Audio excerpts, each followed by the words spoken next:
నమస్తే, welcome to సత్యమేవ podcast. ఇవాటి సత్యమేవ పాడ్కాస్ట్లో చిన్న పిల్లల డాక్టర్ అనేసి మనం ఎవరైతే సంబోధిస్తామో, ఎవరి గురించి అయితే మనము ఫస్ట్గా మన మొబైల్లో ఎంక్వైరీ చేస్తుంటామో, మన ఇంట్లో చిన్న పిల్లలు ఉంటారు. సో వాళ్ళకి ఏమైనా ఆరోగ్య సమస్యలు వచ్చినప్పుడు మొట్టమొదటిగా మనం కన్సల్ట్ చేయాల్సిన మెయిన్ డాక్టర్స్ ఈ చిన్నపిల్లల డాక్టర్స్ అన్నమాట. సో అలాంటి డాక్టరే మనతో పాటు ఉన్నారు. నవనిహాల్ సింగ్ గారు. సార్ నమస్తే, సత్ శ్రీ అకాల్. ఎలా ఉన్నారు సార్? సార్ చాలానే విన్నా మీ గురించి. ఈరోజు ఫస్ట్ టైం పాడ్కాస్ట్లో కలుస్తున్నాము. Thank you. I'm very happy about it sir. ఎందుకంటే ఇదే బంజారా హిల్స్లో మేము రిపోర్టింగ్ చేస్తుంటాము. సో ఎక్కడ చూసినా తన్వీర్ హాస్పిటల్కి సంబంధించిన సిబ్బంది, డాక్టర్స్ అనేసి, ఈవెన్ నాకు ఒక కుక్క కాటు జరిగినా కూడా, సో ఒక చిన్న బైట్ జరిగింది, అప్పుడు కూడా అక్కడికి వచ్చాను. అండ్ మాకు సంబంధించిన వాళ్ళు కూడా, మీడియా వాళ్ళు కూడా మీ గురించి రిఫర్ చేశారు. సో చాలా మంచివారు అనేసి. సో ఇవాళ ఫస్ట్ టైం మిమ్మల్ని కలుస్తున్నాను. Thank you sir. First of all మీ గురించి చెప్పండి మా ప్రేక్షకులకు. సో మీ జర్నీ ఎలా స్టార్ట్ అయింది, మీరు ఎక్కడి నుంచి వచ్చారు, అండ్ తెలుగు చాలా ఫ్లూయెంట్గా మాట్లాడుతున్నారు. ఎందుకంటే సిక్ అనేసరికి చాలామంది ఈయన తెలుగు వచ్చా లేదా అనేసి చాలా కన్ఫ్యూజింగ్గా ఉంటారు. బట్ మీరు వచ్చేసి చాలా ఫ్లూయెన్స్గా మాట్లాడుతున్నారు. సో మీ ఫ్యామిలీ ఎక్కడి నుంచి వచ్చింది, అండ్ మీరు ఎంబీబీఎస్ చదివిన తర్వాత పీడియాట్రిషియన్, ఈ డాక్టర్గా, అంటే చిన్న పిల్లల ఈ వృత్తిని ఎందుకు ఎంచుకున్నారు? నేను యాక్చువల్లీ మా బర్త్ అయిన హైదరాబాదే, శాంతాబాయి నర్సింగ్ హోమ్లో బర్త్ అయింది. సో మా father was a government servant in Hyderabad, in Andhra Pradesh government. So మేము చదివింది లిటిల్ ఫ్లవర్ హై స్కూల్ అబిట్స్లో ఉంది, అక్కడ చదివినాము. మళ్ళీ నృప్తుంగ జూనియర్ కాలేజ్లో నేను ఇంటర్మీడియట్ చేశాను. దాని తర్వాత మళ్ళీ కాకతీయ మెడికల్ కాలేజ్లో మెడిసిన్ జాయిన్ చేసేసి మళ్ళీ ఉస్మానియా మెడికల్ కాలేజ్కి వచ్చేసి ఉస్మానియాలోనే నేను కంప్లీట్ చేశాను. ఇది 1972లో జాయిన్ చేశాను. 1978లో నా మెడిసిన్ కంప్లీట్ అయిపోయింది. దాని తర్వాత నేను పీడియాట్రిషియన్ కొరకు అప్లై చేసేసి, అప్పుడు ఎంట్రన్స్ ఎగ్జామ్ ఉంటుండే, కొత్తగా వచ్చింది అప్పుడే. సో ఎంట్రన్స్ ఎగ్జామ్ ఇచ్చేసి then I went to the pediatrician. So inspiration ఎవరైనా ఉండనా సార్ దీనికి? యాక్చువల్లీ నాకు రెండు ఆపర్చునిటీస్ దొరికినాయి అప్పుడు. ఒకటైతే నాకు మా అంకుల్ ఒక మిలిటరీలో ఉండే, air force, he was fighter pilot, represented 1965-71 war. అది ఒకటి ఉండి ఎన్డీఏలో ఉండే, అక్కడ కూడా వచ్చింది నాకు.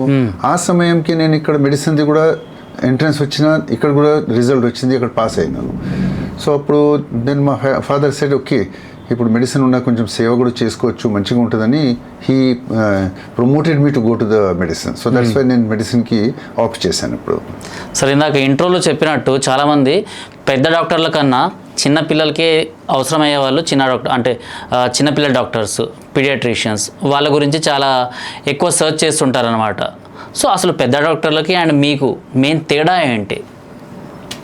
పెద్ద డాక్టర్ అంటే, ఇప్పుడు చిన్నపిల్లల డాక్టర్ అంటే పీడియాట్రిషియన్స్, మేము పిల్లలు పుట్టినప్పటి నుంచి right from birth to almost about 19 years వరకు మేమే చూస్తాం దానికి. ఎలా అంటే పుట్టినప్పటి నుంచి వాళ్ళకి గ్రోత్ అండ్ డెవలప్మెంట్ చూసుకుంటా, వాళ్ళకి వ్యాక్సినేషన్ ఇచ్చుకుంటా, వాళ్ళకి స్లోలీ వాళ్ళు వెయిట్ ప్రకారం, ఏజ్ ప్రకారం వాళ్ళు వెయిట్ పెరుగుతుందా లేదా, వాళ్ళకి ఏమైనా ప్రాబ్లమ్స్ వస్తున్నాయా, లేకుంటే కొంచెం షార్ట్ స్టేచర్ అవుతుందా, థైరాయిడ్ ఉందా, డయాబెటీస్ వస్తుందా. కొంత పిల్లలకి ఇవాళ రేపు ఏంటంటే చిన్నపిల్లలకి హైపర్ టెన్షన్ కూడా వస్తుంది, బ్లడ్ ప్రెషర్ కూడా వస్తుంది. సో అది మానిటర్ చేసుకుంటా మళ్ళీ అడాలసెంట్ ఏజ్ మొదలవుతుంది. నా ఇవాళ రేపు అయితే మేము ప్రీ అడాలసెంట్, ప్రీ టీన్ అని కూడా మొదలు పెట్టినాం. ప్రీ టీన్ అంటే 8 years నుంచి 12 years వరకు వాళ్ళకి అడాలసెంట్కి, టీనేజ్కి తయారు చేయడానికి కూడా మేము వాళ్ళకి కొంచెం అడ్వైజ్ ఇస్తున్నాము, how to enter the teenage. దాని తర్వాత మళ్ళీ 13 నుంచి 19 years వరకు మళ్ళీ that is a teenage. So pre adolescent, mid adolescent, late adolescent మూడు కూడా పీడియాట్రిషియన్ డొమైన్లోనే వస్తుంది. అండ్ డిఫరెన్స్ చాలా ఉంటుంది, బికాస్ అడల్ట్ ఫిజిషియన్ చిన్నపిల్లలకి సమస్యలు, వాళ్ళ బాధలు, వాళ్ళ ట్రీట్మెంట్లు, వాళ్ళ డోసేజు, ఎందుకంటే ఇది treatment dosage is totally mathematics లాగా ఉంటుంది. అది అంటే వాళ్ళు బాడీ వెయిట్ కేజీ ప్రకారమే మనకి మెడిసిన్ ఇవ్వబడుతుంది. పెద్దవాళ్ళకి ఏంటంటే ఒక స్టాండర్డ్ డోసేజ్ ఉంటుంది, స్టాండర్డ్గా మెడిసిన్స్ ఇవ్వచ్చు. కానీ చిన్నపిల్లలు కొంచెం it is little more tricky ఉంటుంది. అది కొంచెం మనకి ఆలోచన చేసేసి వాళ్ళకి, బికాజ్ వాళ్ళు మాట్లాడలేరు, వాళ్ళు బాధలు చెప్పలేకపోతారు. సో ఆ సమస్యకి మనం అండర్స్టాండ్ చేసేసి వాళ్ళకి మనం ట్రీట్ చేయబడుతుంది వాళ్ళకి. సో మెయిన్గా ఫస్ట్ ఆఫ్ ఆల్ చిన్న పిల్లలు మీ చేతిలోనే పెడతారు. సో ఎలా అనిపిస్తుంది సార్, అంటే డే బార్న్ బేబీస్ నుంచి అంతకన్నా చిన్న అంటే ప్రీమాచ్యూర్డ్ బేబీస్ కూడా మీ చేతిలో వస్తుంటారు.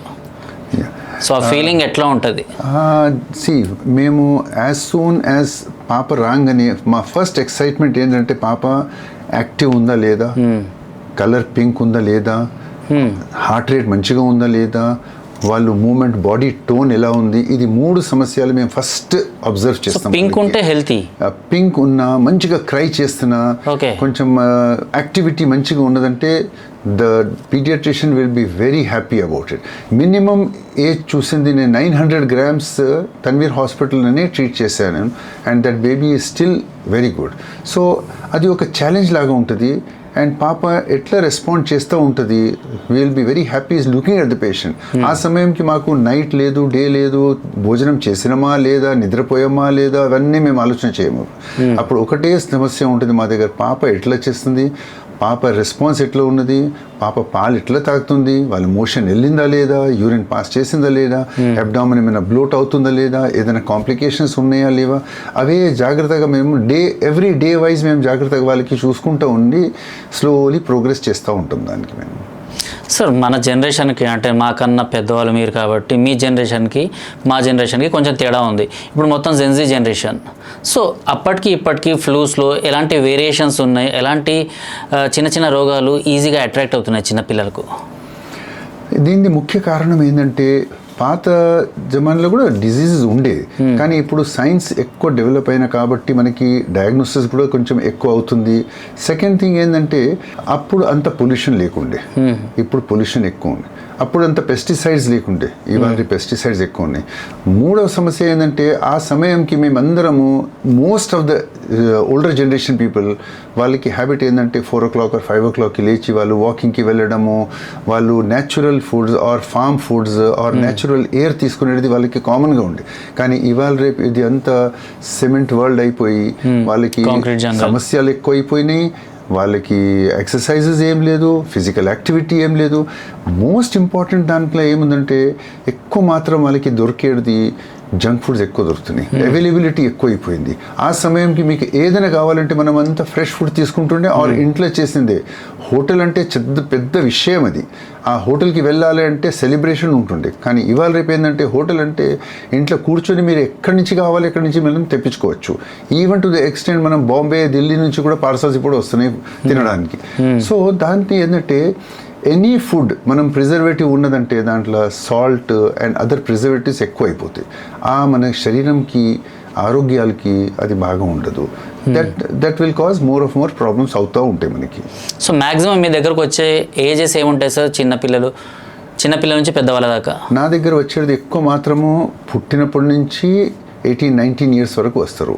కానీ కొంతమంది నాది ఓల్డ్ పేషెంట్స్, చిన్న పిల్లలు పెద్దగా అయినా 24-30 అయినా కూడా వాళ్ళకి నేను చెప్పినా కూడా వాళ్ళు నేను ఇస్తారు అట్లీస్ట్ మీరన్నా చూసేయండి, మళ్ళీ తర్వాత నేను ఫిజిషియన్కి చూపిస్తారని వాళ్ళకి కూడా అట్లీస్ట్ వాళ్ళకి సాటిస్ఫాక్షన్ కొరకు ఒక నమ్మకం గురించి చిన్నప్పటి నుంచి చూస్తున్నారు కాబట్టి అది అటాచ్మెంట్స్ అయిపోతుంది కదా. మన చేతిలోనే గ్రో అయినారు వాళ్ళందరూ, మన పిల్లల్లాగానే అనిపిస్తుంది మనకి. ఎగ్జాక్ట్లీ. సో ఎలాంటి వ్యాక్సినేషన్ వేస్తుంటారు అంటే చిన్న పిల్లల నుంచి పెద్దగా అయ్యేంత వరకు ఎలాంటి కంటిన్యూస్ వ్యాక్సిన్స్ ఉంటాయి? వ్యాక్సినేషన్స్ చాలా, మీరు క్వశ్చన్ అడిగింది చాలా బాగా క్వశ్చన్ అది. బికాస్ అక్కడ there are 2 school of thoughts ఉన్నాయి. కొంతమంది ఏమంటారంటే వ్యాక్సినేషన్స్ లేక మన ఇమ్యూనిటీ దాంతోనే డెవలప్ అవ్వాలి అని కొంతమంది ఆలోచిస్తారు. కానీ బేసిక్ ఫ్యాక్ట్స్ ఏముందంటే vaccination is very important. Because vaccinations ద్వారానే మనం స్మాల్ పాక్స్ క్యాప్చర్ చేసుకున్నాము, వ్యాక్సినేషన్ ద్వారానే మనము పోలియో ఇరాడికేట్ చేసినాము, వ్యాక్సినేషన్ ద్వారా వేరే డిజీజెస్ కూడా చాలా తగ్గిపోయినాయి. ఇంతకుముందు మనకి వ్యాక్సినేషన్స్ లేనప్పుడు ఈ డిజీజెస్ చాలా కామన్గా ఉండే. మీకు చిన్న ఎగ్జాంపుల్ చెప్తాను నేను. ఇప్పుడు MMR వ్యాక్సిన్ అని చాలా సింపుల్ వ్యాక్సిన్ అది. దాంట్లో మీజిల్స్, మమ్స్ అండ్ రుబెలా అని ఉంటాయి, 3 ఫ్యాక్టర్స్ ఉంటాయి దాంట్లో. రుబెల్లా అనే ఫ్యాక్టర్ ప్రెగ్నెంట్ లేడీకి ఒకసారి ఆ డిజీజ్ వచ్చిందంటే పిల్లలకి there can be a cardiac problem కావచ్చు, వాళ్ళకి స్పైన్ ప్రాబ్లం కావచ్చు, వాళ్ళకి బ్లైండ్నెస్ కూడా కావచ్చు. సో ఆ సింపుల్ మెడిసిన్ ఇప్పుడైతే గవర్నమెంట్ ఎవ్రీ ఇన్స్టిట్యూషన్స్లో వాళ్ళు ఇస్తున్నారు, ప్రమోట్ కూడా చేస్తున్నారు. Government is doing a wonderful job by giving vaccines. అందరికీ వాళ్ళు కంపల్సరీగా వ్యాక్సిన్ ఇస్తున్నారు. అలాగనే ఒకవేళ కొంచెం మిస్ చేసినారంటే, ఒక్క పాప నా దగ్గర ఉండే మైక్రోబయాలజిస్ట్, ఆమె ఆ మైక్రోబయాలజిస్ట్ నేను ఎంత చెప్పినా ఆమెకి అమ్మ నువ్వు వ్యాక్సిన్స్ తీసుకోండి, హెపటైటిస్ బి, ఎంఎంఆర్ గిట్ట మేము అన్ని ఆడపిల్లలకి హెచ్పివి మేము కంపల్సరీగా ప్రమోట్ చేస్తాం, ఇస్తాం కూడా వాళ్ళకి. ఈ అమ్మాయి వద్దు సార్ ఆ భయానికి తీసుకోలేదు. దాని తర్వాత ఆమెకి డెలివరీ అయింది, పెళ్లి అయినాక డెలివరీ అయిన twins babies, beautiful babies, very fair, nice, smart children, active children. కానీ అన్ఫార్చునేట్లీ ఆ 2 పిల్లలు కూడా both where blind. Only because congenital rubella syndrome అని వచ్చింది ఆమెకి. అది ప్రివెంటబుల్, 100% ప్రివెంటబుల్. అది ఆ చిన్న దానికి కొంచెం భయానికి ఇది చేసుకొని జీవితం అంతా చిన్న పిల్లలు వాళ్ళు భరించాలి అది. సో అందుకొరకే నేను వ్యాక్సిన్స్ అయితే కంపల్సరీ వ్యాక్సిన్, అందుకొరకే గవర్నమెంట్స్ కూడా ఇప్పుడు ప్రమోట్ చేస్తున్నారు కదా వ్యాక్సిన్ కొరకు. బికాస్ గవర్నమెంట్ అన్ని వాళ్ళు కూడా చూశారు, అంత డబ్బు పెట్టేసి అంత పాపులేషన్కి ఇచ్చేసి ఏఎన్ఎంస్కి పెట్టేసి వాళ్ళు కూడా ఆల్ ద వ్యాక్సిన్స్ ఇస్తున్నారు. సో ఏదైతే ఈ కేసు గురించి మనం మాట్లాడుతున్నాం కదా, సో ఇందులో ఫ్యూచర్లో వాళ్ళకి కళ్ళు వచ్చే ఛాన్సెస్ అలాంటివి ఏమి ఉండవు మరి? చాలా కష్టం, చాలా కష్టం. ఇది మొత్తం అది డెవలప్మెంటే అవ్వలేదు సరిగ్గా. సో ఇటువంటి కాంప్లికేషన్స్ కొన్ని దాంట్లో ఉంటాయి అది. సో అందుకొరకే ఆ ప్రెగ్నెన్సీ అవ్వకముందు at least about 3 to 4 months prior to pregnancy అన్ని వ్యాక్సినేషన్స్ మనకి కంప్లీట్ ఉండాలి వాళ్ళకి. అందుకొరకు వాళ్ళకి చిన్న పిల్లలు ఉన్నప్పటి నుంచే వాళ్ళకి వ్యాక్సిన్స్ ఇసుకుంటూ పోతే వాళ్ళకి ఇమ్యూనిటీ ఉంటుంది, యాంటీబాడీస్ మన బాడీలో ఉంటాయి, ఆ డిజీజ్ రావు మనకి. సో ఒకప్పుడు కూడా ఈ వ్యాక్సిన్స్ అనేవి ఇంతే ఉండేవా? ఇప్పుడు మేము చిన్న ఉన్నప్పుడు మాకు ఉండేది వెరీ ఫ్యూ వ్యాక్సిన్స్. అప్పుడు వ్యాక్సిన్స్ అన్ని అంత డెవలప్మెంట్ అవ్వలేదు. కానీ యాజ్ టైం ప్రోగ్రెస్ అయింది, వ్యాక్సినేషన్స్ కూడా రీసెర్చ్ ఎక్కువైనాయి దాంట్లో, అండ్ ప్రొటెక్షన్స్ కూడా ఎక్కువైనాయి దాంట్లో. వ్యాక్సిన్స్ కూడా చాలా బాగా వ్యాక్సిన్స్ వస్తున్నాయి ఇప్పుడు, సైడ్ ఎఫెక్ట్స్ చాలా తక్కువ ఉన్నాయి. ఇంతకుముందు అప్పుడు చిన్నప్పుడు మేము ఉన్నప్పుడు ఫీవర్ హాస్పిటల్కి పోయి ఒక వ్యాక్సిన్ తీసుకున్నానంటే 2 రోజు స్కూల్కి డుమ్ము కొడుతుండే. కానీ ఇవాళ రేపు నొప్పి లేకుండా వ్యాక్సిన్స్ కూడా వచ్చేసినాయి. ఈవెన్ గవర్నమెంట్ కూడా అదే వ్యాక్సిన్స్ ఇస్తున్నారు. And children are very happy about it. They are very happy and happily తీసుకుని నవ్వుకుంటూ వెళ్తున్నారు ఇప్పుడు బయట అయితే ఇప్పుడు. And no temperature, no pain, no side effects at all. So పిల్లలకి మీ దగ్గర మెడికేషన్ తీసుకున్న తర్వాత కానివ్వండి, లేకపోతే పిల్లలు బర్త్ అయిన తర్వాత స్పెషల్గా అమ్మ పాలన అయితే కంపల్సరీగా ఇవ్వాలి అనేసి అంటారు. సో అదే కంటిన్యూస్గా ఎన్నో సంవత్సరాల నుంచి నడుస్తూ వస్తుంది. బట్ ఈ మధ్యలో జనరేషన్, ఇందాక మనం మాట్లాడుకుంటున్నట్టు కాంక్రీట్ జంగల్ అనేసి మీరు అన్నారు, సిమెంట్ వరల్డ్ మొత్తము అనేసి. సో ఇలాంటి దాంట్లో జాబులు అనేసి వెళ్ళడము, బిజీగా ఉండటము, అందులో భాగంగా డబ్బా పాలన ఎక్కువగా యూజ్ చేస్తున్నారు. సో ఏంటి అసలు తేడా ఏంటి అంటే, చాలామందికి తల్లి పాల ప్లేస్లో డబ్బా పాలన ఇచ్చేసినా కూడా నడుస్తుంది అనేసి చాలామంది అనుకుంటున్నారు. అలాంటి వాళ్ళకి మీరేం చెప్తారు? మేమైతే as pediatricians and as natural ఫుడ్కి ప్రమోట్ చేసేటోళ్ళు మేమందరము 100% మదర్స్ మిల్క్ ఇవ్వాలి. There is no second opinion about it at all. Because మీకు దొరికేది పాలకి ఏంటంటే ఒట్టిగా కష్టపడి కొంచెం 6 months వరకు పాలు కంపల్సరీగా ఇచ్చినారంటే చాలా డిజీజెస్, మదర్కి ఉన్న ప్రొటెక్షన్ ఎక్కువ మాత్రం ఫ్రీగా మనకి పాపకి వచ్చేస్తుంది. Second thing, it is 100% pure పాలు. మీకు బాయిల్ చేసేది అవసరం లేదు, డబ్బా కడిగేది అవసరం లేదు, బాటిల్ తెచ్చేది అవసరం లేదు, ఎట్టిగా లేదు, direct availability. Second important thing ఏంటంటే ఈ పాల్ ద్వారా చిన్న పిల్లలకి వాళ్ళు మజిల్స్, బక్సినేటర్ మజిల్స్ సకింగ్ వల్ల they will develop very good. And infections కూడా చాలా తక్కువ ఉంటాయి. అంటే మీరు డబ్బా పాలు ఇచ్చిన పిల్లలకి రెస్పిరేటరీ ఇన్ఫెక్షన్స్ ఎక్కువ ఉంటాయి. కారణం ఏంటంటే తల్లికి వచ్చినప్పుడు పాలు పాప సక్ చేస్తుంది, అది ఆ సక్ చేసిన ఎంత సక్ చేస్తుంది అంతే వస్తుంది అది. కానీ డబ్బా పాలు ఆర్ బాటిల్ ఫీడ్ ఇచ్చినప్పుడు మనము బాటిల్లో readymade almost 60 ml 70 ml 80 ml పాలు ఉంటుంది. దాంట్లో పాప ఎట్లా కొంచెం లాగినని 10 ml 5 ml అట్లా వచ్చేస్తుంది. ఆ పాలు రాగానే పాపకి వాళ్ళు సక్ స్వాలో రిఫ్లెక్స్ అని అంటాం మేము. అంటే పాప సక్ చేసిన మింగడం, ఆ స్వాలో రిఫ్లెక్స్ అంత స్ట్రాంగ్ ఉండదు. సో అందుకొరకి అక్కడ ఏమవుతుందంటే దెర్ ఇస్ ఎ డిస్ప్రపోర్షనేట్ అయిపోతుంది. ఆ డిస్ప్రపోర్షనేట్ వల్ల ఆ పాలు మొత్తము కడుపులో వెళ్ళక కొంచెం రెస్పిరేటరీ ట్రాక్లో వెళ్ళేసి రికరెంట్ రెస్పిరేటరీ ఇన్ఫెక్షన్స్ అవుతూనే ఉంటుంది. అందుకొరకి ఆ తల్లి పాలకి వచ్చిన పిల్లలకి డిజీజెస్ చాలా తక్కువ ఉంటాయి, ఇమ్యూనిటీ మంచిగా ఉంటుంది, ప్రొటెక్షన్ బాగా ఉంటుంది, గ్రోత్ అండ్ డెవలప్మెంట్ మంచిగా ఉంటుంది, డాక్టర్స్ విజిట్స్ చాలా తగ్గిపోతాయి. డబ్బా పాలు ఇచ్చిన వాళ్ళకి రెస్పిరేటరీ ఇన్ఫెక్షన్స్, డాక్టర్స్ దగ్గర వెళ్ళాలి, అనవసరంగా డబ్బులు, వాళ్ళ గ్రోత్ కూడా అంత ఎక్కువ ఉండదు. కానీ కొంత పిల్లలు ఓవర్ వెయిట్ కూడా అయిపోతారు దాంతో. ఇక్కడ ఓవర్ వెయిట్ ఛాన్సెస్ లేదు, ఎంత మీరు సక్ చేస్తారో అంతనే వస్తుంది. అండ్ రెడీమేడ్ అప్పుడే తయారైతుంది, అప్పుడే వస్తూనే ఉంటుంది. సో 100% తల్లి పాలు should be promoted. there's no second opinion about it. So చిన్నపిల్లల్ని మీరు ఫస్ట్గా చూసినప్పుడు నెగ్లెక్ట్ చేయకూడని అంశాలు ఇవి అనేసి మీరు ఏం చెప్తారు వాళ్ళకు, తల్లిదండ్రులకు? సి చిన్న పిల్లలకి పుట్టినప్పటి నుంచే మనము వాళ్ళకి మదర్ దగ్గర ఉండాలి, పాప దగ్గర మదర్కి క్యాంగ్రూ కేర్ చేయాలి, బ్రెస్ట్ మిల్క్ ఇవ్వాలి, వాళ్ళకి స్లీప్ మంచిగా ఉండాలి, టీవీ మొబైల్ చూపించదు ఎక్కువ. మాత్రం ఏంటంటే పిల్లలు స్లోలీ యాజ్ గ్రో అవుతూనే ఉంటారు. చాలా మదర్స్ ఏంటంటే వాళ్ళు ఏం తినట్లేదు, మొబైల్ చూడంగానే ఆర్ టీవీ స్క్రీన్ చూడంగానే వాళ్ళకి మంచిగా తింటాడని వాళ్ళు టీవీ పెట్టేసి కూర్చోబెట్టి మంచిగా ఇస్తాడు.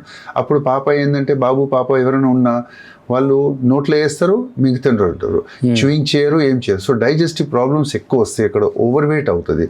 సో చిన్న పిల్లలకి ఎక్కువ మనము మన టచ్ ప్రకారం, మన క్యాంగ్రూ కేర్ ప్రకారం వాళ్ళకి అది బాండ్ డెవలప్ అవుతుంది అండ్ ఆ బాండ్ లైఫ్ లాంగ్ కంటిన్యూ అవుతూనే ఉంటుంది. So touching, taking care of the baby, giving mothers milk and personal attention చాలా చాలా డిఫరెన్స్ వస్తుంది ఆ పిల్లలకి.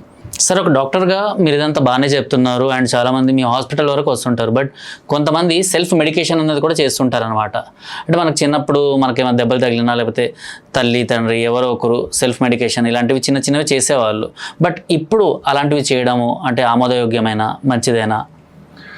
సెల్ఫ్ మెడికేషన్ కొన్ని విషయాలకి మనం చేసుకోవచ్చు. చిన్న విషయం ఏమన్నా హెడేక్ వచ్చింది, లేకుంటే కొంచెం మామూలుగా కడుపు నొప్పి గిట్ట ఉన్నదంటే మనం అప్పుడు ఏదైనా ట్యాబ్లెట్ వేసుకున్నా పర్లేదు అది.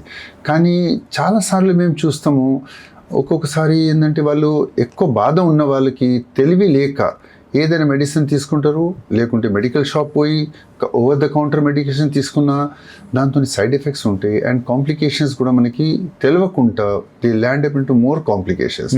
అప్పుడు బాధలు ఎక్కువ అయినాక మళ్ళీ డాక్టర్కి బ్లేమ్ చేస్తారు వాళ్ళు, ఏంటంటే మీరు ఇది చేయలేరు అది చేయలేరు. అప్పుడు అంతే కొన్నిసార్లు ఏంటంటే డిజీజ్ మనకి క్యూర్ చేయకనే అవతల వెళ్ళిపోతుంది అది. So we cannot do anything at that stage. So అందుకొరకి సెల్ఫ్ మెడికేషన్ చిన్న విషయాలకి just for the headache or అప్పుడు అప్సెట్ అయింది, బయట ఎక్కువ తిన్నారు, బ్లోటింగ్ సెన్సేషన్ ఉన్నది, ఇండైజేషన్ ఉన్నది తీసుకోండి. కానీ ఇంకొక విషయం చెప్తాను నేను, ఇండైజేషన్ అని any time it should not be taken easy. చిన్నపిల్లలు కదా, చెప్పలేరు కూడా వాళ్ళు. చిన్నపిల్లలు అయితే వాళ్ళకి తెలియదు, వాళ్ళకి అర్థం కాదు, వాళ్ళకి ఒట్టిగా నొప్పితోనే వస్తారు వాళ్ళు. ఆ నొప్పి అని అన్లెస్ మనకి ఒకసారి చిన్న మెడిసిన్ ఇచ్చినా తగ్గలేదంటే హోమ్ రెమెడీస్కి immediately consult the doctor as soon as possible. But చాలామంది ఫోన్లో కూడా కన్సల్ట్ చేయాలనేసి చూస్తుంటారు, మరి ఫోన్లో చేయొచ్చా ఇలాంటివి? Better not to do on the phones because మనకి అన్లెస్ మనం ఈ పేషెంట్కి చూసిన ఎగ్జామిన్ చేసిన వాళ్ళకి మొత్తం ఎవాల్యుయేట్ చేసిన దానికి, బికాస్ ఇక్కడ ఎక్కువ మాత్రం ఏంటంటే మనకి క్లినికల్ ఎక్స్పీరియన్స్ ఎక్కువ ఉంటుంది. ఏ డాక్టర్ అయినా పేషెంట్ వచ్చినప్పటి నుంచి వాళ్ళు డోర్ ఎంటర్ అయినప్పటి నుంచి వాళ్ళకి అబ్జర్వేషన్ చేసి వాళ్ళ కుర్చీ మీద కూర్చున్నంత వరకు మా 50% డయాగ్నోసిస్ అయిపోతుంది అక్కడ. మిగతా 50% మేము హిస్టరీలో వాళ్ళకి ఎగ్జామినేషన్లో చేస్తాం. సో ఫోన్లో చేసినామంటే మీరు ఒట్టిగా సిమ్టమ్స్ మదర్ ఏం చెప్తుంది దానికి పట్టి మనం మెడిసిన్స్ ఇవ్వబడుతుంది, కానీ మనకి క్లినికల్ చూసుకుంటే చేయడది ఏం లేదు అక్కడ. So better don't encourage and don't do the phone medications at all. సరే, ఇంకోటి యాంటీబయాటిక్స్ అంటే ఏంది? చిన్నపిల్లలు చాలామందికి ఇది ఇవ్వాలి అనేసి అంటుంటారు కదా. సో యాంటీబయాటిక్స్, యాంటీ రెసిస్టెన్స్ వీటి మధ్య ఉన్న తేడా ఏంటి అండ్ వీటి వల్ల వచ్చే నష్టాలు ఏంటి అసలు? యాంటీబయాటిక్స్ విషయం ఇప్పుడు ఏంటంటే మేము ఈవెన్ మెడికల్ ఫ్రెటర్నిటీ చాలా ప్రాబ్లం ఉన్నది, చాలా కన్సర్న్ ఉన్నాం మేము. బికాస్ ఇప్పుడు ఉన్న antibiotics there are about 5-6 antibiotics ఉన్నాయి. ఆ యాంటీబయాటిక్స్తోనే మాకు ప్లే చేయబడుతుంది. ఎక్కువసార్లు ఏమవుతుందంటే చాలా పేషెంట్స్లు వాళ్ళు యాంటీబయాటిక్ ఏదైనా కొంచెం గొంతు నొప్పి ఉన్న యాంటీబయాటిక్ వేసుకుంటారు, ఒక 2 సార్లు తుమ్మిన యాంటీబయాటిక్ వేసుకుంటారు, లేకుంటే కొంచెం 99-100 degrees ఫీవర్ ఉన్న కూడా యాంటీబయాటిక్ తీసుకుంటారు. Antibiotics should never be taken. Antibiotics should be taken only when మనకి ఏదైనా క్లినికల్ ఇన్ఫెక్షన్ ఉన్నదంటేనే యాంటీబయాటిక్ తీసుకోవాలి. అది కూడా మేము కూడా ఏం చేస్తామంటే ఎక్కువ మాత్రము ఏదైనా పేషెంట్ వచ్చినప్పుడు వాళ్ళకి ఫస్ట్ ఎవాల్యుయేట్ చేసినప్పుడు నిజంగా ఏమైనా ఇన్ఫెక్షన్, ఫోకస్ ఆఫ్ ఇన్ఫెక్షన్ అక్కడ కనిపించిందంటే తప్పకుండా యాంటీబయాటిక్ స్టార్ట్ చేస్తాం. ఒకవేళ ఫోకస్ ఆఫ్ ఇన్ఫెక్షన్ లేదంటే వైరల్ ఇన్ఫెక్షన్స్ ఉన్న ఆ టైంకి మేము ఫస్ట్ 2 days మేము body immunity body resistance body రెస్పాన్స్కి చూస్తానికి మేము సిమ్టమాటిక్ ట్రీట్మెంటే ఇస్తాం. అండ్ మంచి diet, healthy food, healthy habits, water మంచిగా, న్యూట్రిషన్ మంచిగా తీసుకున్నారంటే అదే ఫైట్ చేస్తుంది. అది రెసిస్టెన్స్ అంటే మన శరీరంది ఉన్న రెసిస్టెన్స్ ఏమున్నది అదే ఫైట్ చేయాలి. ఫస్ట్ మన ఇమ్యూనిటీ ఫైట్ చేయాలి. ఎవ్రీ టైం ఎవ్రీ చిన్న విషయాలకి యాంటీబయాటిక్స్తోని మనం సహాయం తీసుకునేది అవసరం లేదు. అది ఇట్ ఈస్ వెరీ రాంగ్. తీసుకుంటే దాంతో సైడ్ ఎఫెక్ట్స్ ఉంటాయి. అంటే మీకు మీ బాడీ ఒకటి అయితే బాడీ పాడైపోతుంది. సెకండ్ థింగ్ ఏంటంటే మనకి ఇంటెస్టైనల్ ఫ్లోరా ఉన్నా అది కూడా దెబ్బతింటుంది. అంటే మన బాడీలో ఉన్న స్టమక్లో మంచి బ్యాక్టీరియా కూడా ఉంటుంది, ఆ బ్యాక్టీరియా పాడైపోతుంది. ఎస్పెషలీ చిల్డ్రన్లో, చిన్నపిల్లల్లో అయితే వాళ్ళకి ఆ బ్యాక్టీరియా చాలా ఇంపార్టెంట్. బికాస్ దాంతో వాళ్ళకి ఇమ్యూనిటీ, వాళ్ళకి గ్రోత్ డెవలప్మెంట్, వాళ్ళకి అన్నీ అయ్యేది దాంతోనే. ఇవాళ రేపు కొత్తగా విషయం మనం చెప్తున్నామంటే there is a gut brain axis అని అంటున్నాం.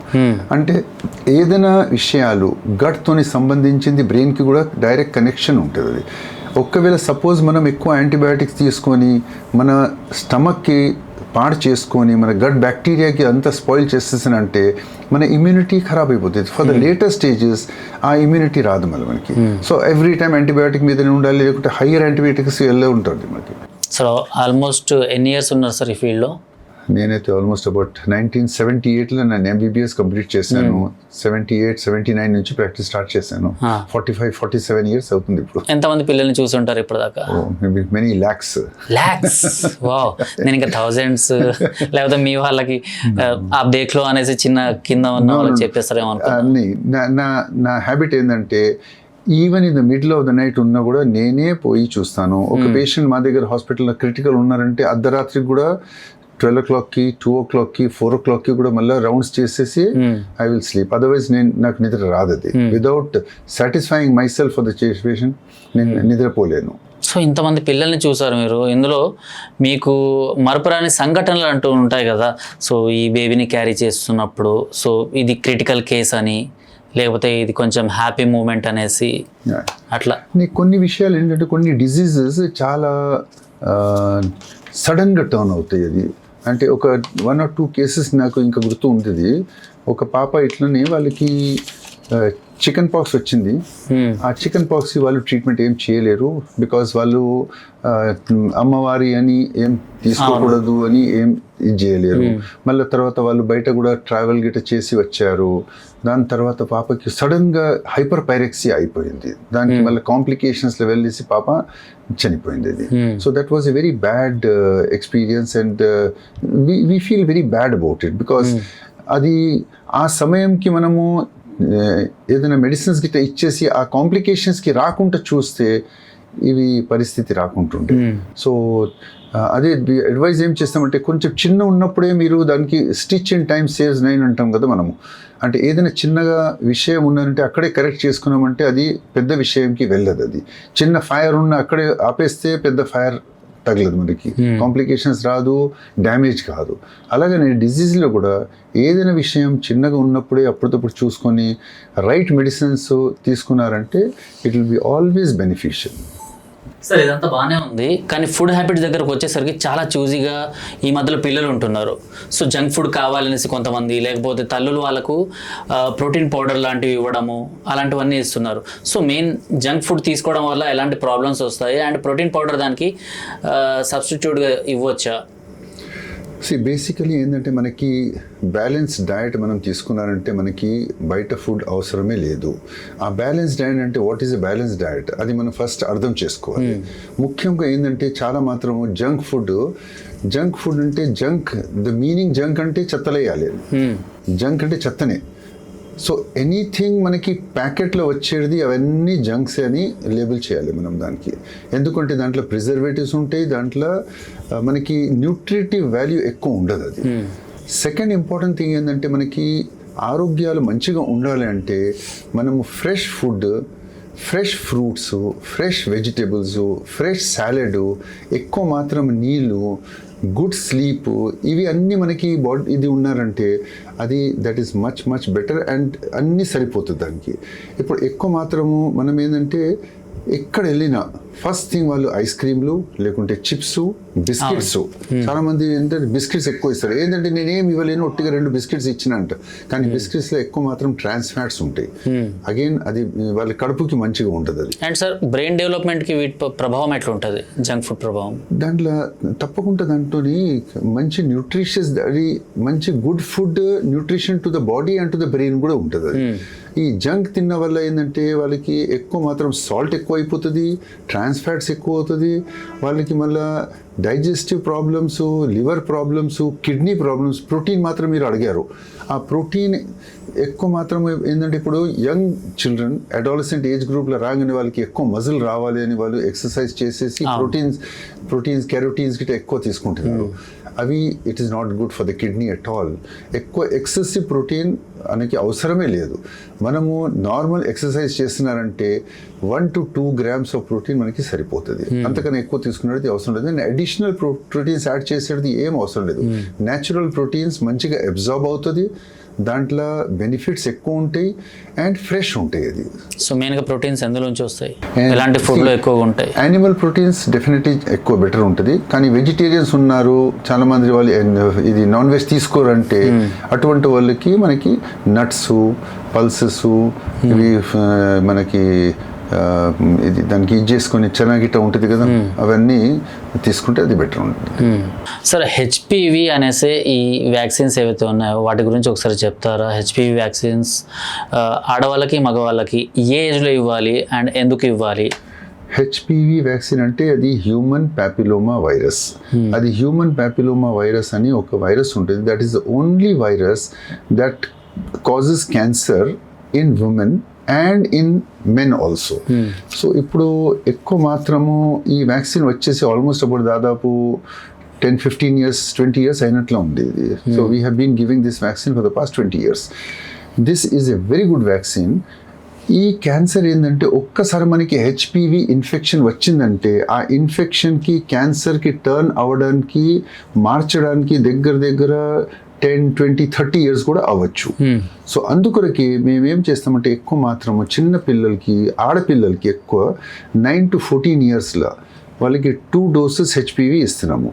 ఆ 2 doses వల్ల వాళ్ళు ఇమ్యూనిటీ, అప్టేక్, కవరేజ్ అండ్ వాళ్ళకి రెసిస్టెన్స్ చాలా బాగా ఉంటుంది. బికాజ్ వాళ్ళు ఏజ్ చాలా చిన్నగా ఉంటుంది, వాళ్ళ యాంటీబాడీస్ ఫార్మేషన్ చాలా బాగుంటుంది.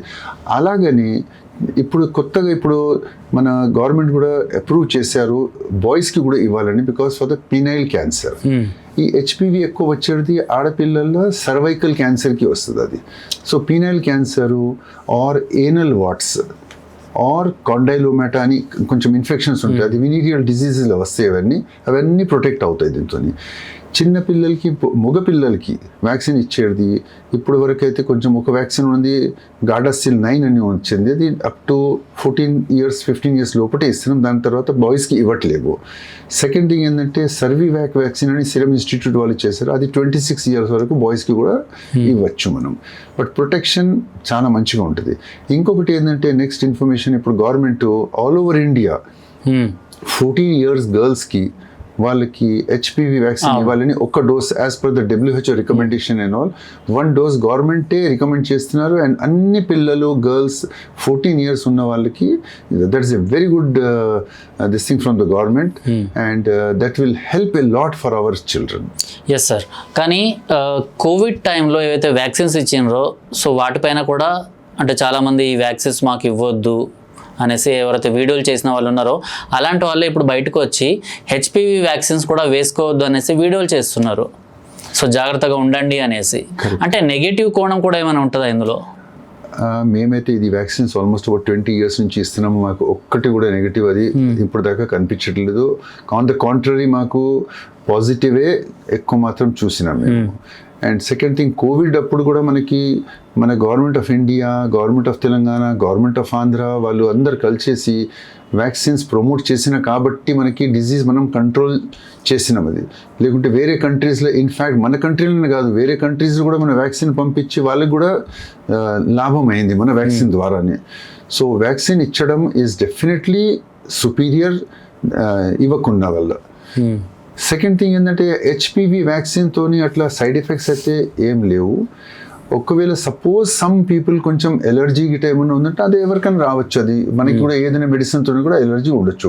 అందుకొరకు మేము ఏం చేస్తామంటే ఎనీ టైం వ్యాక్సిన్ ఇచ్చినా హాస్పిటల్లో ఇస్తాం, అండర్ మెడికల్ సూపర్విజన్ ఇస్తాం. ఆ పిల్లలకి అర్ధ గంట దాకా అక్కడనే కూర్చోబెడతాం, అన్ని ఎమర్జెన్సీ డ్రగ్స్ అక్కడ ఉంచేసేనే వ్యాక్సిన్ ఇస్తాం. అది కానీ వ్యాక్సిన్ ఇచ్చడం is definitely advisable and promotable also. So చిన్నపిల్లల్లో మీకు వచ్చే కేసెస్లో ఎప్పుడైనా మొబైల్ ప్రభావం వల్ల అంటే మొబైల్ ఎక్కువగా అడిక్ట్ అవుతున్నారు అనేసి అలాంటివి ఏమైనా వచ్చాయా ఎప్పుడైనా? సో అలాంటి వాటి నుంచి దూరం పెట్టడానికి ఒక డాక్టర్గా మీరేం చెప్తారు? యాక్చువల్లీ నేను ఈ క్వశ్చన్ మీరు ఎప్పుడు ఫస్ట్ అడుగుతారా అనుకున్నాను. దాని కొరకు నేను వెయిట్ చేస్తున్నాను. బికాస్ మొబైల్ అడిక్షన్ అయిపోయింది. అది నేనైతే యాక్చువల్లీ చిన్నపిల్లలకే బ్లేమ్ చేయను, పెద్దవాళ్ళకి కూడా అంతే అడిక్షన్ ఉంది. మీరు ఎక్కడైనా ఎయిర్పోర్ట్లో వెళ్ళండి, బయట హోటల్స్లో వెళ్ళండి, లేకుంటే ఎక్కడైనా ట్రైన్స్లో వెళ్ళండి, ఏ సోషల్ గ్యాదరింగ్స్లో కూడా వాళ్ళు నడుచుకుంటూ కూడా పెద్దవాళ్ళు కూడా మొబైల్ చూసుకుంటూనే ఉంటారు. కొన్ని యాక్సిడెంట్స్ కూడా అయినాయి మొబైల్ వల్లనే.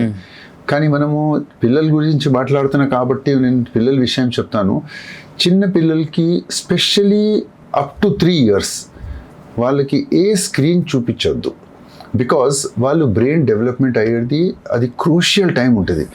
మనకి న్యూరాన్స్ కనెక్షన్స్ అయ్యేది అది చాలా ఇంపార్టెంట్ టైం. అది మనకి ఎంత మనము సోషల్ మాట్లాడటం వాళ్ళతోని కమ్యూనికేట్ చేస్తాము, వాళ్ళకి ఇది చేసేది మనకి ప్రయత్నం చేసినారంటే తల్లిదండ్రి ఆర్ ఎనీ అటెండర్స్, వాళ్ళు బ్రెయిన్ డెవలప్మెంట్ చాలా బాగా డెవలప్ అవుతుంది.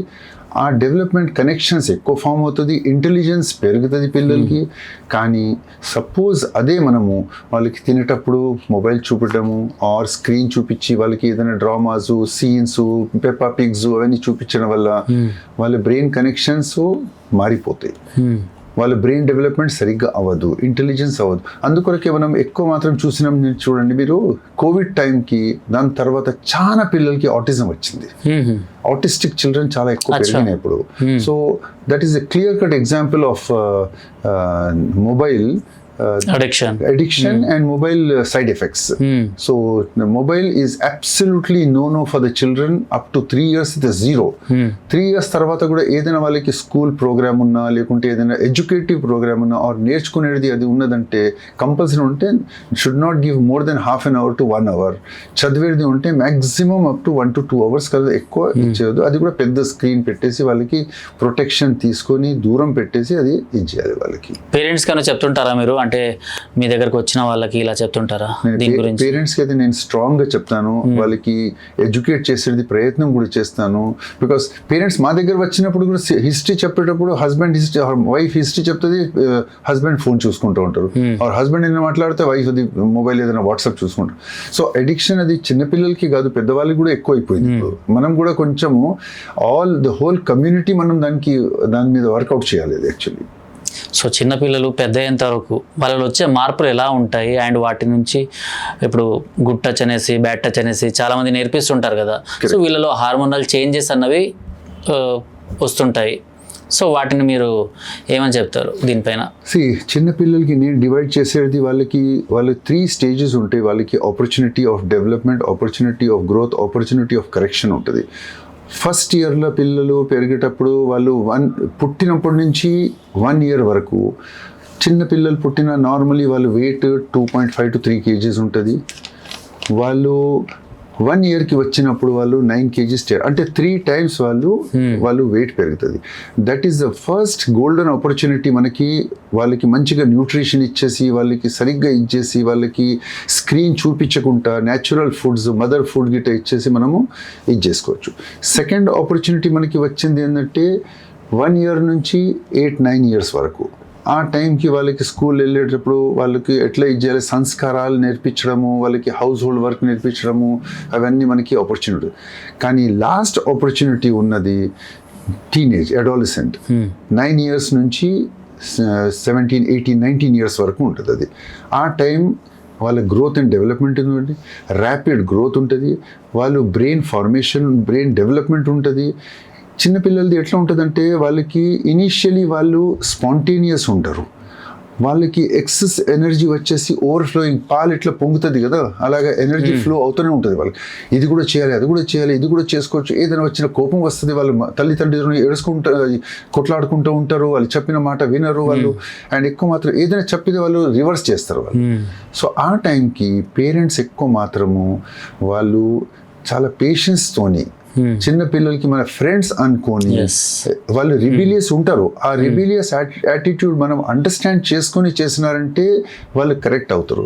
కానీ రిబిలియస్కి మనం కూడా రిబిలియం చేసి మన పనిష్మెంట్ ఇచ్చినామంటే మళ్ళీ వాళ్ళు ఇంకా ఎక్కువ చేస్తారు వాళ్ళు. సో ఈ ఆపర్చునిటీస్ మనము వాళ్ళ గ్రోత్లో ఇడిచిపెట్టద్దు, వాళ్ళ డెవలప్మెంట్లో ఇది చేయొద్దు. సెకండ్ ఇంపార్టెంట్ క్వశ్చన్ మీరు అడిగింది good touch and bad touch.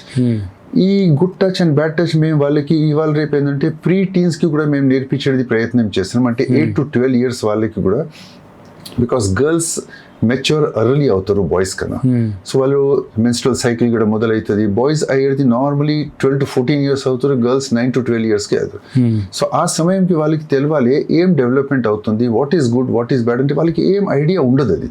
So ఇది డాక్టర్స్, పీడియాట్రిషియన్స్ కూడా మేము నేర్పిస్తున్నాము, టీచర్స్కి కూడా చెప్తున్నాము. అలాగనే పేరెంట్స్కి కూడా మేము క్లాసెస్ తీసుకొని వాళ్ళకి గుడ్ టచ్ ప్రకారం, అంటే ఎవరైనా తల్లి తండ్రి తప్పించి ఎవరికి టచ్ చేయనివద్దు, వాళ్ళ దగ్గర ఇచ్చేయద్దు, ఎవరు ప్రైవేట్ పార్ట్స్ దగ్గర మనకి రానియొద్దు. వాళ్ళు ఏదైనా చెప్తున్నారంటే వాళ్ళు ఐసోలేటెడ్ ప్లేస్కి మనం వెళ్ళకూడదు.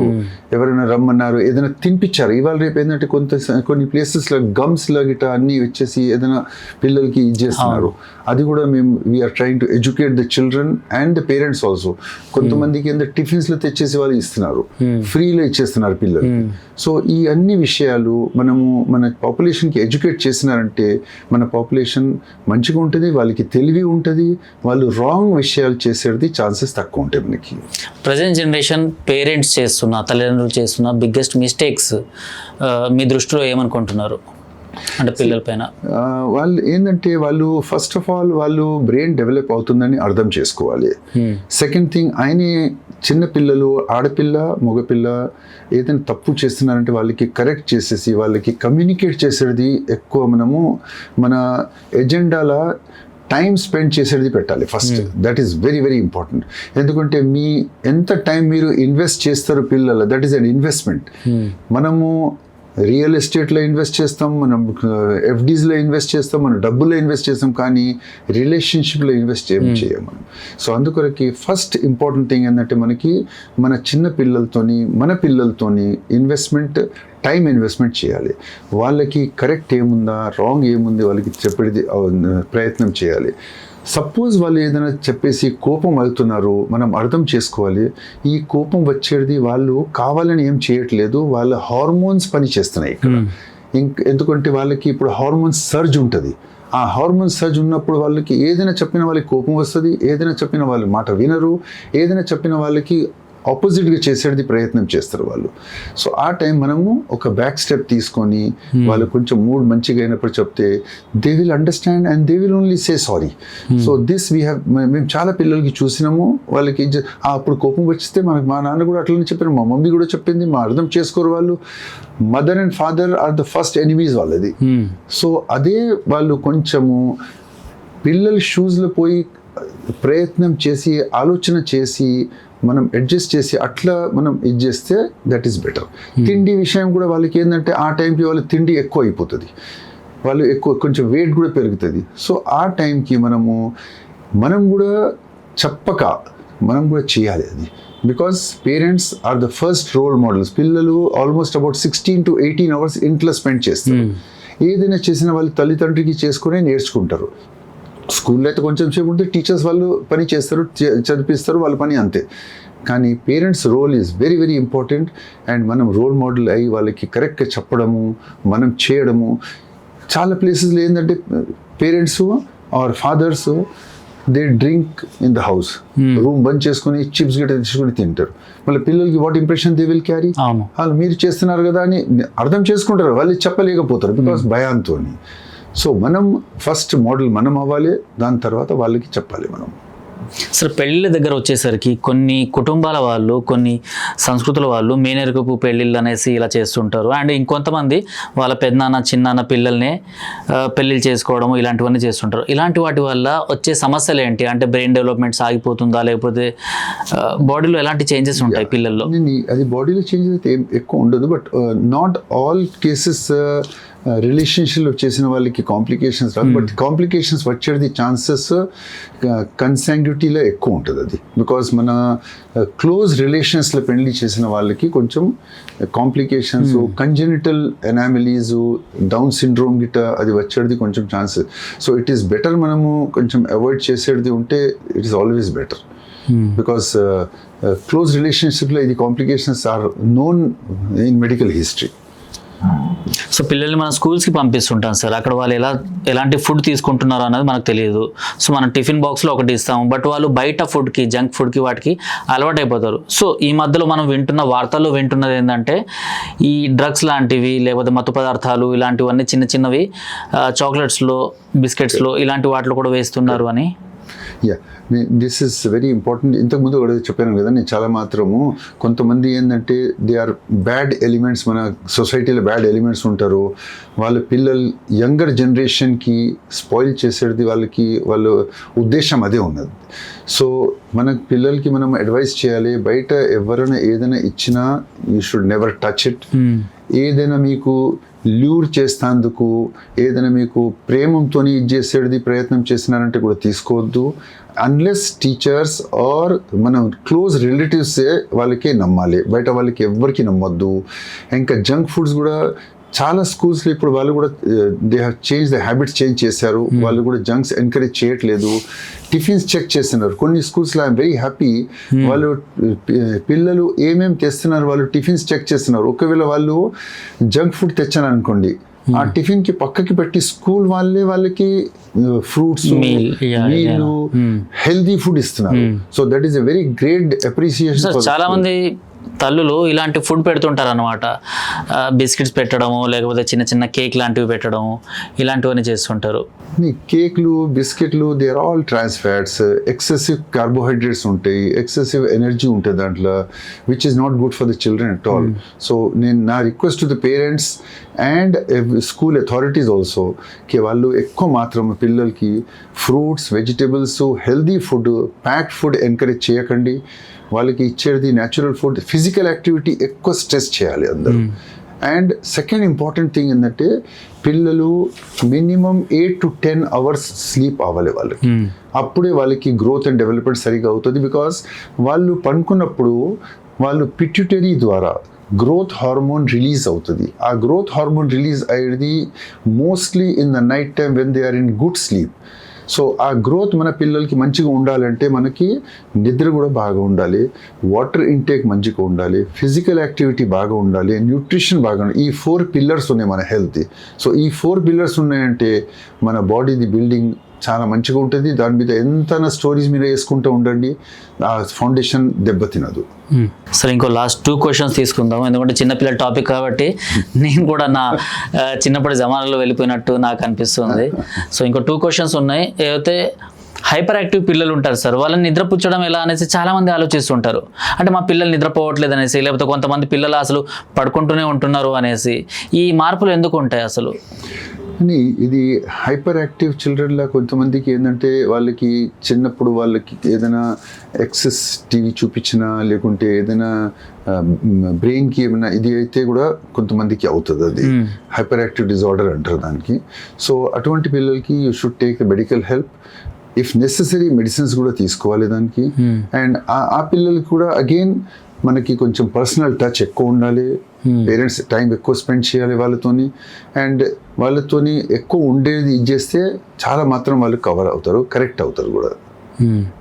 ఉమ్మడి కుటుంబాల్లో ఉండడం బెస్ట్ అంటారా, లేకపోతే చిన్న కుటుంబాల్లో పెరగడం బెస్ట్ అంటారా? ఎందుకంటే మన ఎరాలో ఉమ్మడి కుటుంబాలు చాలా అంటే పెద్ద పెద్ద కుటుంబాలు చాలా ఎక్కువగా ఉండేవి అన్నమాట. సో ఇప్పుడు ఎక్కడ చూసుకున్నా కూడా చిన్న చిన్న కుటుంబాలు, హమ్దో హమారే దో అనేసి, లేదా హమారే ఏక్ అనేసి ఇలాంటి గవర్నమెంట్ పాలసీస్ తీసుకొచ్చిన తర్వాత సింగిల్, డబుల్ ఇలా ఈ కౌంట్ మాత్రమే ఉంటుంది. సో వాళ్ళలో ఎలాంటి పెరుగుదల ఉంటుంది, వాళ్ళని ఎలా చూసుకోవాలి? ఇప్పుడు దీంట్లో రెండు విషయాల్లో వేరే వేరే అడ్వాంటేజెస్ అండ్ డిసడ్వాంటేజెస్ ఉన్నాయి. ఇప్పుడు కొంతమంది ఏంటంటే జాబ్ కొరకు వేరే సిటీలో పోయినారు, వాళ్ళు రిలేషన్స్ ఆర్ పెద్దవాళ్ళు వాళ్ళతో ఉండలేకపోతున్నారంటే అది సిచ్యువేషన్ టోటలీ వేరే ఉంది. బట్ ఇన్ జనరల్ మనకి ఆపర్చునిటీ ఉన్నదంటే మనము we should grab the opportunity and try to see that మనము మన పెద్దవాళ్ళతో ఉన్న అడ్వాంటేజెస్ ఎక్కువ ఉన్నాయి. ఎలా అంటే ఇప్పుడు పెద్దవాళ్ళు ఉన్నారనుకోండి, చిన్నపిల్లలు తల్లిదండ్రి ఆఫీస్కి వెళ్ళిపోతారు, వాళ్ళు అప్పుడప్పుడు బిజీ ఉంటారు ఆర్ కిచెన్లో బిజీ ఉంటారు. వాళ్ళకి పిల్లలకి చూసేది వాళ్ళు గ్రాండ్ ఫాదర్ గ్రాండ్ మదర్ వాళ్ళకి చూసుకొని అమ్మమ్మ నాయనమ్మకి వాళ్ళకి చూసి వాళ్ళకి కొత్త విషయాలు నేర్చుకుంటారు. సెకండ్ థింగ్ ఏంటంటే వాళ్ళు సంస్కారాలు, వాళ్ళ గుణాలు, మంచి విషయాలు, పాత స్టోరీసు అవన్నీ చెప్పేస్తే వీళ్ళకి కూడా మంచిగా అటెన్షన్ అవుతుంది. అండ్ పిల్లలకి జాయింట్ ఫ్యామిలీ ఉన్న వాళ్ళకి మేము చూసిన వాళ్ళు టీవీ టైం తక్కువ ఉంటుంది, గ్రోత్ అండ్ డెవలప్మెంట్ మంచిగా ఉంటుంది, సంస్కారాలు ఎక్కువ ఉంటాయి, ఫుడ్ హ్యాబిట్స్ బెటర్ ఉంటాయి, అవుట్కమ్ మేము చూసింది చాలా బెటర్ ఉంటుంది. అండ్ అది protection for the mother and son also as well as for the children, ఇద్దరికి లాభం ఉంటుంది. So joint family is definitely more encouraging. But suppose మనకి జాయింట్ ఫ్యామిలీ అడ్వాంటేజ్ లేదంటే అట్లీస్ట్ న్యూక్లియర్ ఫ్యామిలీలో తల్లిదండ్రి వాట్ ఎవర్ టైం వాళ్ళకి దొరుకుతుంది, they should try to spend more with the children rather than on the TV or mobile or friends or social సర్కిల్లో కొంచెం cut చేసి పిల్లలకి ఇచ్చేసినట్టు వాళ్ళు కొంచెం పెద్దగా అయినాక మళ్ళీ వాళ్ళకి అవసరం లేదు మనకి టైం ఇచ్చేది. కానీ క్రూషియల్ ఏజ్లో మనం టైం ఎక్కువ స్పెండ్ చేసేది, దట్ ఈస్ అన్ ఇన్వెస్ట్మెంట్. సరే, ఈ మధ్యలో చూసుకుంటే పిల్లలు సూసైడ్ చేసుకుంటున్నారు అనేసి మనం ఇంతకుముందు డిస్కస్ చేసుకున్నట్టు ఒక బిల్డింగ్ పై నుంచి 3 అమ్మాయిలు జంప్ చేసి సూసైడ్ చేసుకున్నారు అనేసి ఇలాంటి డిప్రెషన్స్ అన్నవి ఎక్కువైపోతున్నాయి. సో ఇది తల్లిదండ్రుల దగ్గర నుంచి వస్తుందా ఈ డిప్రెషన్ అన్నది, లేకపోతే వాళ్ళ గొడవల్ని చూసి వీళ్ళు డిప్రెషన్లోకి వెళ్తున్నారా, లేకపోతే స్కూల్ డిప్రెషన్స్ ఎక్కువైపోతున్నాయా, లేకపోతే చదువులు వీళ్ళకి భారం అవుతున్నాయా? ఇలాంటి డౌట్స్ తల్లిదండ్రుల్లో చాలా ఎక్కువగా ఉంటాయి. సో యాజ్ ఎ డాక్టర్గా మీరేమంటారు దీనిపైన? ఇప్పుడు అది 3 అమ్మాయిలది అయితే ఎక్కువ మాత్రం వాళ్ళు ఎడిక్షన్ మొబైల్కి అయింది, వాళ్ళకి టీవీ ఇట్లా చూడవద్దంటే వాళ్ళకి కోపమై they have taken that step, ఆ స్టెప్ తీసుకున్నారు. కానీ ఇప్పుడు ఎక్కువ మాత్రము ఈ ఎడిక్షన్కి చాలాసార్లు మనం చూస్తున్నాము, ఈ మొబైల్ ఎడిక్షన్స్ పేరెంట్స్ టైం ఇవ్వలేక ఈ కాంప్లికేషన్స్ వస్తున్నాయి మనకి. సపోజ్ పేరెంట్స్ టైం వాళ్ళు వాల్యూ టైం ఇచ్చినారనుకోండి, at least 2 meals breakfast and dinner or at least Saturday Sunday వాళ్ళకి సెలవు ఉన్నప్పుడు మనం టైం స్పెండ్ చేసేసి వాళ్ళతోనే ఉన్నాం, వాళ్ళకి ప్రాబ్లమ్స్ ఏమున్నది మనము అడ్జస్ట్ చేసుకుంటా వాళ్ళకి మన సమస్యలకి మనము కవర్ చేసుకొని కరెక్ట్ చేసుకొని చేసినారంటే వాళ్ళు రాంగ్ హ్యాబిట్స్లో వెళ్ళారు. కానీ ఒక్కసారి వాళ్ళు రాంగ్ హ్యాబిట్లో వెళ్ళారంటే వాళ్ళు అక్కడి నుంచి వాళ్ళకి రిటర్న్ తేవడానికి చాలా కష్టం. సో అందుకొరకే నా ఉద్దేశం ఏంటంటే, నా సలహా ఏంటంటే వాళ్ళకి టైం స్పెండ్ చేయండి, రైట్ గైడెన్స్ ఇవ్వండి, don't be too selfish about yourself and your career and all. అది ఇంపార్టెంట్ ఉంది మనకి, కానీ పిల్లలు కూడా అంతే ఇంపార్టెంట్ ఉన్నారు. వాళ్ళకి మనం టైం ఇవ్వాలి. వాళ్ళకి టీవీ చూపించుకొని వాళ్ళకి అక్కడ ఇడిసిపెట్టేసి టీవీ చూస్తారంటే మనం కూడా కూర్చొని చూడాలి. లైక్ క్రికెట్ మ్యాచ్ ఉన్నది ఆర్ ఏదైనా మంచి విషయాలు ఉన్నాయి, జోగ్రఫికల్ ఉన్నాయి, మనం కూడా చూడాలి, నాలెడ్జ్ పెరగాలి. దాంతో వాళ్ళకి ఇడిసిపెట్టేసి మనం ఇది చేసినామంటే that is not correct at all. So ఎక్కువ మాత్రం మనము అటెన్షన్ ఇచ్చిన వల్ల ఆ కాంప్లికేషన్స్ మనం అవాయిడ్ చేయొచ్చు. సార్, మీ ప్రొఫెషన్లో మంచి చెడు రెండు ఉంటాయి. పిల్లలు పుట్టినప్పుడు ఒక హ్యాపీనెస్ ఉంటుంది, బట్ అదే టైంలో అంటే పిల్లలు మిస్క్యారీ చనిపోవడాలు, సో ప్రీమెచ్యూర్ బేబీస్ వాళ్ళు బయటకు వచ్చిన తర్వాత సో ఆ బాధను కూడా మీకు కూడా క్యారీ అవుతుంది కదా ఆ బాధ, ఎందుకంటే కన్సల్టేషన్స్కి వాళ్ళు వస్తూనే ఉంటారు పాపం. అలా any good thing we are always happy. But ఒకవేళ ఏ పేషెంట్కైనా ఏదైనా బాధ వచ్చినా, ఏదైనా కాంప్లికేషన్ ఉన్నా, ఏదైనా మిస్క్యారేజ్ అయినా, అబార్షన్ అయినా, we also feel very bad about it. And చాలా సార్లు చెప్పడానికి కూడా చాలా బాధ అనిపిస్తుంది, చెప్పడానికి బాధ ఉంటుంది. అండ్ మా మూడ్స్ ఆ రోజు చాలా ఎవ్రీ డాక్టర్కి ఫీలింగ్ ఉంటుంది అది. And there are so many instances అటువంటి పరిస్థితుల్లో మేము భోజనాలు కూడా చేయలేము. And we feel very bad and this thing for the patient. ఇంత అయినాక వాళ్ళకి ఎందుకు అయింది ఇట్లా, what else we could have done, ఇంకా ఏమైనా మంచిగా చేస్తే ఏమైనా అవుతుందా అని మాకు కూడా ఆ questions we keep on asking and try to next time ఎవరైనా ఉన్నారంటే అది కరెక్ట్ చేస్తానికి కూడా ప్రయత్నం ఎవ్రీ డాక్టర్ చేస్తారు అది. సో ఆ ఫీలింగ్ మాకు ఇంకా ఎక్కువ ఉంటుంది బికాజ్ మేము వాళ్ళకి చాలా క్లోజ్ ఆ అటాచ్మెంట్ డెవలప్ అయిపోతుంది కదా మాకు. సో మా ఫీలింగ్ ఇంకా ఎక్కువ ఉంటుంది దానికి. సో తన్వీర్ నుంచి మీరు తీసుకునే నెక్స్ట్ స్టెప్స్ ఏంటి సార్? అంటే చిన్న పిల్లల కోసం ఇంకేదన్నా అంటే మార్షల్ ఆర్ట్స్ లాంటివి నేర్పిస్తున్నారు అనేసి నేను విన్నాను, నేర్పించబోతున్నారు అనుకుంటా క్లాసెస్ లాంటివి. నేనేమనుకుంటున్నా అంటే అన్ని పిల్లలు girls and boys irrespective of religion, cost, వాళ్ళకి ఎక్కడి నుంచి వస్తున్నారు, రిచ్ పువర్, అది భావభేదాలు లేకుండా పిల్లలకి ఇంతకుముందు కూడా నేను జిమ్ స్టార్ట్ చేశాను. ఆ జిమ్ ఆల్మోస్ట్ అబౌట్ 5 years నడిపించినాను. చిన్నపిల్లలకి వాళ్ళకి యాక్టివిటీ ఎక్సర్సైజ్ కూడా చేసినాము, యోగాస్ అవన్నీ చేపించినాము, డ్యాన్స్ ఇట్లా అన్నీ చేసి. ఇప్పుడు కూడా నేను అదే అంటున్నాను, వాళ్ళకి కొంచెం యాక్టివిటీస్, కొంచెం మార్షల్ ఆర్ట్స్, కొంచెం సెల్ఫ్ డిఫెన్స్ కూడా వాళ్ళకి ఇది ఉంటే వాళ్ళకి కాన్ఫిడెన్స్ ఉంటుంది పిల్లలకి. ఏదైనా అపాయం పరిస్థితి వచ్చిందంటే అట్లీస్ట్ వాళ్ళు దాంతో బయటికి వచ్చినంత పరిస్థితి ఉండాలి వాళ్ళకి, అంత నాలెడ్జ్ ఉండాలి, అంత స్కిల్స్ ఉండాలి వాళ్ళకి. సో ఇప్పుడు మోస్ట్ లైక్లీ ఒక 1 month స్టార్ట్ చేద్దాం అనుకుంటున్నాను నేను. And we want to do it for all the children irrespective of who they are. So మా సత్యమేవ పాడ్కాస్ట్ నుంచి గుడ్ లక్ సార్. ఇలాంటివి మీరు మరిన్ని అంటే అధిగమించాలి. సో చిన్న పిల్లల గురించి ఇలాంటివన్నీ చాలా పాటుపడుతున్నారు. సో చాలా మందికి ప్లస్ అవుతుంది అనుకుంటున్నాను. Thank you. సో ఒకసారి ర్యాపిడ్ ఫైర్ క్వశ్చన్స్ తీసుకుందాం సార్. ఇదే యా. సో పిల్లల్లో మీరు ఖచ్చితంగా తీసుకోవాల్సిన జాగ్రత్తలు అంటే ఏం చెప్తారు? ఎక్కువ జాగ్రత్తలు అంటే ఏదైనా బాధ ఉంటే వాళ్ళకి ఎర్లీగా డిటెక్ట్ చేయండి, ఇమీడియట్గా అటెండ్ చేయండి, డాక్టర్కి ఇమీడియట్ కన్సల్ట్ చేయండి. Don't delay, don't neglect. So habits వైజ్గా అంటే పిల్లలకి పేరెంట్స్ నేర్పించాల్సిన మెయిన్ హ్యాబిట్స్ వాళ్ళకి good food, good sleep, good respect and good maintenance of their activities and all. తల్లిదండ్రుల్లో తల్లి బాధ్యత ఏముండాలి అండ్ తండ్రి బాధ్యత ఎలా ఉండాలి? తల్లి ఉన్నప్పుడు తల్లి ఎక్కువ మాత్రము వాళ్ళకి కల్చరు, మన లాంగ్వేజు, వాళ్ళకి సంస్కారాలు అది చేపించాలి. తండ్రి అయితే వాళ్ళకి disciplines and how to go about ఇదంతా ఇది చేసుకోవాలి. Best parenting advice in 1 word, 1 sentence. Spend more time, consider children, understand their problems and respect their problems and solve their problems. So చిన్న ఏజ్ నుంచి పెద్ద ఏజ్ వచ్చేసరికి so ఖచ్చితంగా తినాల్సిన fruits and vegetables ఏముండాలి? వాళ్ళ టిఫిన్ బాక్స్లో కానివ్వండి, లేకపోతే వాళ్ళ మీల్లో కానివ్వండి, ఇంట్లో అయినా లేకపోతే బయట అయినా. Starting right from the beginning to the adolescent age group వాళ్ళు ఎక్కువ ఫ్రూట్స్ ఎక్కువ తీసుకోవాలి, వెజిటేబుల్స్ ఎక్కువ తీసుకోవాలి, సాల్ట్ ఎక్కువ తీసుకోవాలి, జంక్స్ టోటల్కి బంద్ చేయాలి. అప్పుడప్పుడు చీట్ చేసినా పర్వాలేదు దానికి, బట్ సాల్ట్ మాత్రం తక్కువ ఉండాలి, షుగర్ మాత్రం తక్కువ ఉండాలి, స్వీట్స్, ఐస్ క్రీమ్స్, ఇట్లా సోడాసు అవన్నీ ఎంకరేజ్ చేయకూడదు, స్లీప్ మంచిగా ఉండాలి, యాక్టివిటీ మంచిగా ఉండాలి. 1 last మెసేజ్ మీరు పేరెంట్స్కి ఏం చెప్పాలనుకుంటున్నారు? వాళ్ళు ఎలా ఉండాలి పిల్లల దృష్టికోణంలో చూసినా, లేకపోతే పిల్లల్ని ఫ్యూచర్ జనరేషన్లో ఎలా చూడాలి అనుకుంటున్నారు అనేసి? చిన్న పిల్లలకి అయితే మనము వాళ్ళకి మన ఫ్రెండ్స్ అనుకోండి, వాళ్ళకి ఏం అవసరం ఉన్నది try to correct it. Sometimes చిన్నపిల్లలు అన్రీజనబుల్గా కూడా ఆడతారు, కానీ అన్రీజనబుల్ మనం ఇది చేయదు. We should be soft as well as hard, రెండు కూడా మనకి ఉండాలి. అండ్ వాళ్ళకి అన్ని విషయాలకి వాళ్ళకి ఈల్డ్ చేయొద్దు. మనము ఏది కావాలి అది ఇచ్చుకుంటూ పోవద్దు. Even if you are rich or poor, పిల్లలకి ఏం అవసరం ఉన్నది, వాళ్ళకి ఏం జ్ఞానం ఇవ్వాలి, ఏం సంస్కారాలు ఇవ్వాలి, ఏం న్యూట్రిషన్ ఇవ్వాలి, అది మనము ఇది చేయాలి.